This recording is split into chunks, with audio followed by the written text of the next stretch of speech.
Lawyer కాబట్టి వాళ్ళ పిల్లల పేర్లు బయటికి రాకుండా కాంతారాన్ని బెదిరించారో లేదంటే కాంతారా వదిన వసుధను మేనేజ్ చేశారో తెలియదు కానీ మొత్తానికి కాంతారాతో యువరాజు పెళ్లి చేసి హడావిడిగా ఊరు దాటించారు.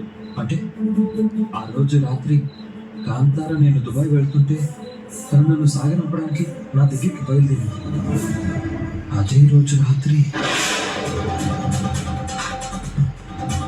గోపి ఆగు, ఎక్కడికి వెళ్ళకు. నువ్వు చెప్పిందంతా నిజమా అన్నా? హాస్పిటల్లో నర్స్ చెప్పిందని నేను నీకు చెప్పాను. ఒకటి మాత్రం నిజం, కాంతారా నిన్ను మోసం చేయదు. నిన్ను ఏమార్చి నీ మనసును మాయ చేసి మొత్తానికి అందరూ కలిసి కుట్ర చేశారని అనిపిస్తుంది.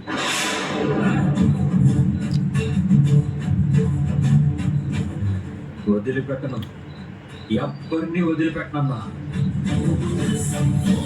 ఒక్కొక్కడిని అమ్మవారికి బలిస్తాను. కోపలి కాంతార కోపలి, కాంతార కోపలి, కాంతార కోపలి.